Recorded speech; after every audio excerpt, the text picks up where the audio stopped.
digital, donde poder comprobar con el selector en la posición de ohmios, que también se representa con el símbolo omega, la continuidad de un conductor. O sea que para comprobar el estado de las bobinas de un compresor, lo que haremos realmente es que a través de las dos puntas de prueba del instrumento, las bobinas sean recorridas por la corriente de la pila interna del tester, y la lectura que nos dé será la oposición que presenta el bobinado a la circulación de dicha corriente, o sea, leeremos la resistencia eléctrica donde la unidad de medida será el ohmio. La primera posición del selector sirve para comprobar el estado de los diodos semiconductores, cuyo estudio veremos en posteriores filmaciones. A la vez, es tumbador para comprobar la continuidad en un circuito. En la segunda posición del selector podremos leer resistencias hasta 2K, o sea 2000 ohms, y a la vez también nos sirve como comprobación de continuidad a través del zumbador. La tercera posición mediremos resistencias que como máximo tengan un valor de 200K, o sea 200.000 ohmios.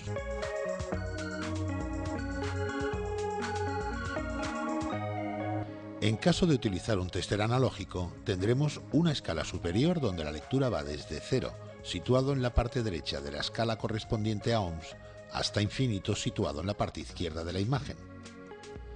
Según el conector elegido con las puntas de prueba, sabremos que la lectura obtenida en la escala la tendremos que multiplicar por el factor de multiplicación que corresponda. La medición de resistencia la haremos con la instalación desconectada de la corriente, así como el componente, para evitar posibles retornos que nos darían lecturas equivocadas. En la siguiente posición del selector podremos medir voltajes en corriente directa o continua. Habrá que leer al revés las iniciales DCV, voltaje en corriente directa, con medidas máximas de 200 o 600 voltios según la posición del selector. En esta medida tomaremos la precaución de no equivocarnos en la posición de las puntas de prueba, ya que este tipo de corriente tiene polaridad, o sea, la punta de color rojo se verá como toma positiva y la negra como toma negativa, tanto en el instrumento como en el circuito eléctrico. En la posición de HZ mediremos la frecuencia. En la posición ACV podemos medir voltajes en corriente alterna con mediciones máximas de 200 o 600 voltios según la posición del selector. En esta medición no habrá polaridad para las puntas de prueba, ya que trabajamos con corriente alterna. Y por último, en la posición ACA podemos medir amperios en corriente alterna, con escalas de 20, 200 y 600 amperes como máximos.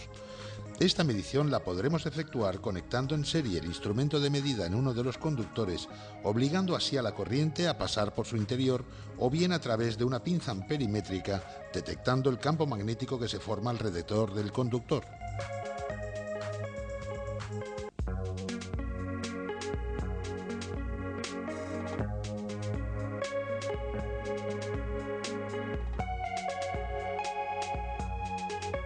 Cuando efectuemos la carga de refrigerante a una instalación donde no dispongamos de toma de alta presión, controlaremos la presión y temperatura de evaporación a través del manómetro de baja, conjuntamente con el consumo eléctrico del motor a través de una pinza amperimétrica.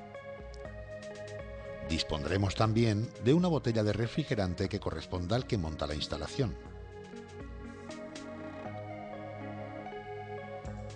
Una bomba de vacío con la que poder bajar la presión en el interior de las tuberías, de forma que la humedad que contenga la instalación cambie de estado por falta de presión.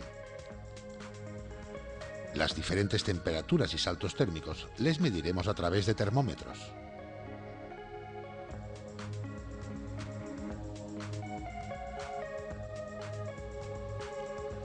Y un detector de fugas para controlar la estanqueidad de las uniones y soldaduras de la instalación.